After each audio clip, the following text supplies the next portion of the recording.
Hello dear students, कैसे हैं आप लोग। Welcome back once again to daily government job update, जहां पे मैं इंडिया के किसी कोने से अगर गवर्नमेंट जॉब निकलती है तो मैं आप लोगों के लिए डेली बेसिस पे अपडेट लाता हूं। और जो भी मैं यहां पे अपडेट लाता हूं वो रियल एंड ऑथेंटिक रहता है। जब तक वो ऑफिशियल नोटिस ना रहे, ऑफिशियल नोटिफिकेशन ना रहे, मैं आप लोगों के लिए वीडियो नहीं बनाता हूं।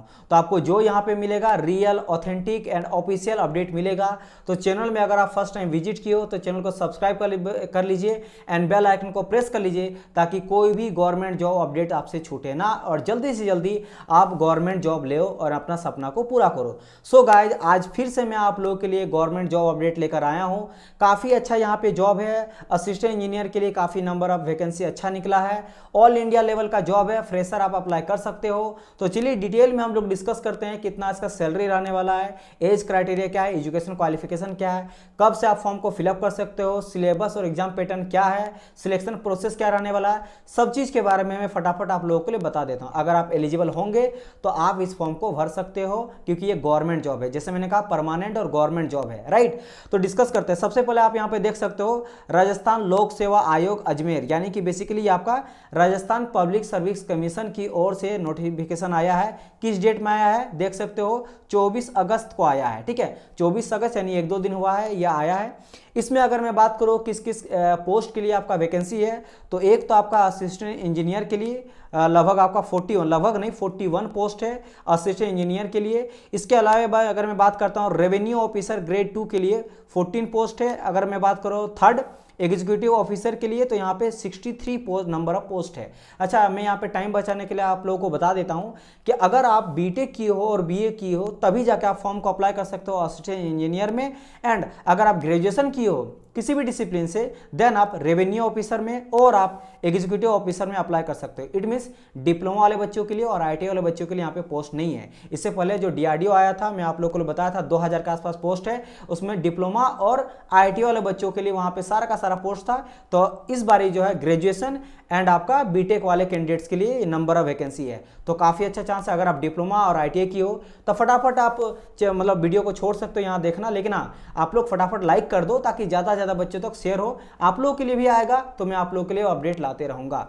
तो जैसे मैंने कहा, यहाँ पे आपको अगर असिस्टेंट इंजीनियर के पोस्ट में जाना है तो बीई और बीटेक होना चाहिए। एंड अगर आप एग्जीक्यूटिव ऑफिसर और रेवेन्यू ऑफिसर के लिए अप्लाई कर रहे हो तो आपका यहाँ पे ग्रेजुएशन होना चाहिए, क्योंकि राजस्थान से निकला है। लेकिन आप इंडिया के किसी भी स्टेट से अगर आप बिलोंग करते हो तो एज ए जनरल कैटेगरी आप अप्लाई कर सकते हो। चलिए अब हम लोग और डिटेल के बारे में डिस्कस करते हैं। देखिए यहाँ पे डिस्कस किया गया है और असिस्टेंट इंजीनियर सिविल। अच्छा हाँ, और एक चीज़, असिस्टेंट इंजीनियर में भी सिविल के लिए बस निकला है। ठीक है, यानी कि मैकेनिकल, इलेक्ट्रिकल, कंप्यूटर, आईटी वाले के लिए नहीं है, सिविल के लिए सिर्फ है। तो अच्छा वैकेंसी है सिविल के लिए। और बाकी हाँ, अगर आप ग्रेजुएशन किए हो एनी डिसिप्लिन से, इट मीन्स से अगर आप टेक्निकल भी किए हो बी और बीटेक, तो उसको एज ए ग्रेजुएशन माना जाता है। तो आप अप्लाई कर सकते हो रेवेन्यू एंड एग्जीक्यूटिव ऑफिसर के ग्रेड में भी। एंड यहाँ पे कुछ पीएच एंड आपका जो फिजिकल हैंडीकैप है उनके लिए भी कुछ वैकेंसी है। तो आप यहाँ पे देख सकते हो कुछ वैकेंसी उनके लिए भी है। और डिस्कस कर लेते हैं यहाँ पे, जैसे मैं यहाँ पे डिस्कस कर देता हूँ। जैसे एजुकेशन क्वालिफिकेशन, सबसे पहले बात करते हैं योग्यता क्या क्या मांगा गया है। तो अगर आप देख सकते हो बी, यानी ये बेसिकली क्रम संख्या 1 क्या है, जो सहायक अभियंता है सिविल के लिए, यानी कि असिस्टेंट इंजीनियर सिविल, उसके लिए बी और बीटेक मांगा गया है, सिंपली होना चाहिए आपका। एंड अगर बात करेंगे क्रम 2 एंड 3, यानी कि आपका जो एग्जीक्यूटिव इंजीनियर था, एक सेकंड कौन सा था वैकेंसी था, एक था असिस्टेंट एग्जीक्यूटिव ऑफिसर एंड आपका रेवेन्यू ऑफिसर। तो इनके लिए जैसे मैंने आपसे कहा ग्रेजुएशन होना चाहिए किसी भी डिसिप्लिन पे, राइट। तो ये आपका एजुकेशन क्वालिफिकेशन हो गया। आगे बढ़ते हैं हम लोग। यहाँ पे ग्रेड पे आप देख सकते हो 5400 ग्रेड पे। तो 5400 ग्रेड पे काफ़ी अच्छा होता है। आपका जो बेसिक पे आपको मिलेगा, बेसिक सैलरी आपको मिलेगा 60,000 के आसपास होगा। एंड अलाउंसेस को अगर ऐड कर देंगे तो ये आपका 70-75 हज़ार तक चल जाएगा। तो ये रहा आपका सिविल वाले बच्चों के लिए जो बी बीटेक किए हैं, सहायक अभियंता। एंड अगर बात करेंगे ग्रेजुएशन वाले के लिए तो आपका यहाँ पे 4800 ग्रेड पे और 4200 ग्रेड पे यहाँ पे है, जिसमें अलाउंसेस भी ऐड होगा। तो ये रहा आप लोग का। एंड अगर मैं बात करता हूं एज का, आप जान लो एज जो है काफी अच्छा दिया गया, 18 से लेकर 40 तक, मिनिमम 18 होना चाहिए और मैक्सिमम 40 साल रखा गया। एंड यहां अगर आप एसटी एससी से बिलोंग करते हो, ओबीसी से बिलोंग करते हो, एक्स्ट्रा आपको यहां पे एज रिलैक्सेशन देखने को मिलेगा। जैसे अगर आप यहां पे देख सकते हो 5 ईयर, 10 ईयर और 5 ईयर, किसको किसको भाई 5 ईयर आपको मिलेगा अगर आप यहां पे बिलोंग करते हो एसटी एससी से, ठीक है, एंड आपका ओबीसी वगैरह से, और 10 ईयर दिया जाएगा अगर आप बिलोंग करते हो शेड्यूल कास्ट वगैरह से। यानी कि देखो यहाँ पे कुछ राजस्थान स्टेट का बारे में बात किया गया है, ठीक है। राजस्थान राज्य के अनुसूचित जाति, जनजाति और पिछड़ा वर्ग, अति पिछड़ा वर्ग को यहाँ पे 5 ईयर दिया गया है। राजस्थान के अनुसूचित जाति, अनुसूचित जनजाति और पिछड़ा वर्ग, अति पिछड़ा वर्ग, आर्थिक रूप से कमजोर वर्ग की महिलाओं के लिए, ये पहला वाला पुरुष के लिए था। ST SC OBC वाले महिला के लिए आपको दिया गया 10 ईयर एंड पुरुष के लिए दिया गया 5 ईयर। एंड उसके अलावा अगर आप जनरल कैटेगरी से बिलोंग करते हो, ठीक है, तो आपको यहाँ पे 5 ईयर यहाँ पे एक्स्ट्रा दिया गया है, ठीक है। समझ आया कि नहीं, ये सभी चीज़ें यहाँ पे है। चलिए अब हम लोग आगे कुछ डिस्कस कर लेते हैं जो जिन चीज़ों के बारे में आपको पता होना चाहिए। तो यहाँ पे मैं डायरेक्ट लेके चलता हूँ सभी इंपॉर्टेंट चीज़, फटाफट मैं आप लोग को बताते चलता हूँ। तो यहाँ पे आ जाइए, चयन प्रक्रिया, सिलेक्शन प्रोसेस कैसे आप लोग का होने वाला वो आप लोग जान लो। यहाँ पे CBT के बेसिस पे आप लोग का एग्जाम होने वाला डियर, CBT ऑनलाइन टेस्ट आपका होने वाला है। एंड इसमें अगर मैं यहाँ पे बात करता हूँ, ये इसके बाद देख लो यहाँ पे आवेदन कब से आप फॉर्म को फिलअप कर सकते हो। फॉर्म फिलअप करने का जो स्टार्ट डेट है वो आपका हो जाएगा 29/8 से लेकर लास्ट डेट रखा गया 27/9 तक, यानी कि 29 अगस्त से आप 27 सितंबर तक फॉर्म को फिलअप कर सकते हो रात 12 बजे तक, ठीक है। ये चीज़ है, आप यहाँ पे देख सकते हो ऑफिशियल वेबसाइट, या फिर इसको मैं क्या करूँगा, जो जहाँ से आप अप्लाई करोगे उसका डायरेक्ट मैं लिंक दे दूँगा डिस्क्रिप्शन बॉक्स में, वहाँ से भी जाके आप फॉर्म को फिलअप कर सकते हो। या फिर ये आपका ऑफिशियल वेबसाइट है राजस्थान गवर्नमेंट.in का, यहाँ से भी जाके आप अप्लाई कर सकते हो rpsc.rajasthan.government.in से। एंड उसके बाद यहाँ पे और देख लेते कुछ इंपॉर्टेंट चीज़ नहीं, बाकी यहाँ पे इंस्ट्रक्शन कहा गया है कैसे फॉर्म को फिलअप वगैरह करना है। अब हम लोग डिस्कस कर लेते हैं और क्या चीज़ों के बारे में, जैसे कि फ़ी के बारे में, कितना फ़ी आपको लगेगा। तो देखो यहाँ पे 350, 250 और 150 करके है। ये बेसिकली अगर आप मान लो राजस्थान से बिलोंग करते हो, क्रीमी लेयर श्रेणी में, पिछड़ा वर्ग में, अति पिछड़ा वर्ग में, तो 350 लगेगा। अगर आप राजस्थान के नॉन क्रीमी लेयर में बिलोंग करते हो, पिछड़ा वर्ग, अति पिछड़ा वर्ग में, ठीक है, या फिर EWS से, तो 250 लगेगा। एंड अगर आप राजस्थान के अनुसूचित जाति, जनजाति यानी ST SC से बिलोंग करते हो और आपका इनकम जो है वो 2.5 लाख से कम है, तो आपको 150 लगेगा। एंड अगर आप यहाँ पे अनुसूचित जाति, जनजाति एवं और कुछ यहाँ पे कुछ कहा गया तहसील वगैरह से बिलोंग करते हो, आदम जाति से कुछ बिलोंग करते हो, तो यहाँ पे 150 फीस रखा गया है। तो ये अपने अकॉर्डिंग देख लेना, जो इसी भी आप कैटेगरी से बिलोंग करते हो तो आपका फी लगेगा। एंड नाउ यहाँ पे डिस्कस करते हैं सिलेबस के बारे में, एग्जाम पैटर्न एंड सिलेबस के बारे में। तो यहाँ पे आपका 2 होने वाला है, एक भाग ए होने वाला है, यानी कि 1 और 2 एग्जाम होने वाला है, ठीक है।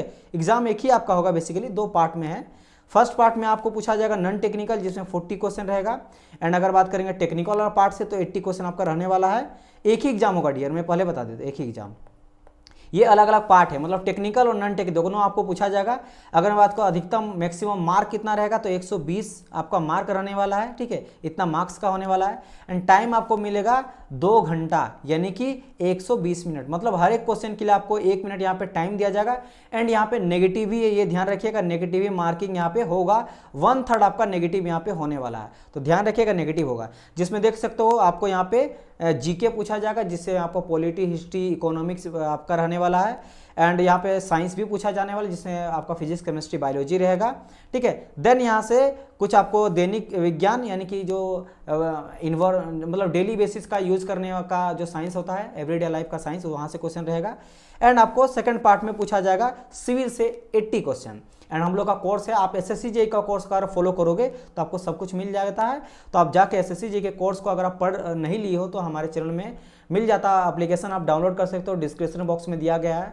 आप एप्लीकेशन को डाउनलोड करके वहाँ से कोर्स को परचेज करके अभी से पढ़ाई स्टार्ट कर सकते हो। SSC JEE के लिए भी आपका हो जाएगा हेल्पफुल, एंड इसके लिए भी। और डिस्कस कर देते मैं यहाँ पे बता देता हूँ। अगर मैं बात करता हूँ यहाँ पे सेकंड वाले के लिए, यानी कि जो ग्रेजुएशन वाले के लिए, तो ग्रेजुएशन के लिए 80 एंड 40 आपको 80 में क्या पूछा जाएगा, वही सामान्य ज्ञान पूछा जाएगा। सामान्य ज्ञान पूछा जाएगा जिसमें आपका पॉलिटी से रहने वाला है, आपका संविधान से रहने वाला है, ठीक है। देन आपका कुछ रहेगा हिस्ट्री से क्वेश्चन रहेगा, कला संस्कृति से रहेगा, भूगोल से रहने वाला है, ठीक है। एंड कुछ राजस्थान का GK GS से रहने वाला क्वेश्चन है। पार्ट B में राजस्थान नगर पालिका अधिनियम 2009 एंड नागरिकीय नियोगों के संबंधित नियम से यहाँ पे कुछ क्वेश्चन यहाँ पे पूछा जाएगा। इसमें भी आपको 120 मैक्सिमम क्वेश्चन रहने वाला है। एंड आपको मार्क्स भी उतने रहने वाला है, 120 मिनट में 120 क्वेश्चन आपको यहाँ पे देखने को मिलेगा। तो यहाँ पे देख सकते हो, यहाँ पे जैसे मैंने कहा 1/3 अंक काट लिए जाएंगे, यानी नेगेटिव भी यहाँ पे देखने को मिल सकता है आपको। तो ये सभी चीज़ें यहाँ पे मैंने आप लोग को बता दिया। आई होप्स आप लोग समझ गए होंगे। और कुछ चीज़ यहाँ पे देख लेते कुछ अगर इंपॉर्टेंट है तो। यहाँ पे और ऐसा कोई चीज़ जो इंपॉर्टेंट नहीं है, फिर भी जैसे मैंने कहा ये जो आपका PDF है मैं आप लोग को डाल दूंगा, तो आप जाके हमारे टेलीग्राम ग्रुप में जाके सभी चीज़ों के बारे में देख सकते हो। यहाँ पे देख सकते हो HL अटल जो कि सचिव हैं, ठीक है, राजस्थान पब्लिक सर्विस कमीशन के, उन्हीं के द्वारा ऑफिशियल नोटिफिकेशन ये निकला गया है।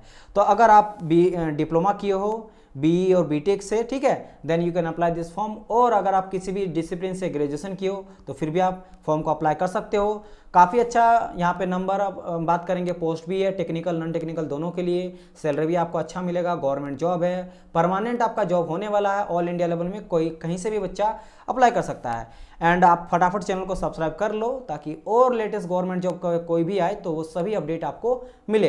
तो मिलते हैं हम लोग नेक्स्ट पार्ट में डियर, तब तक के लिए goodbye and God bless you all.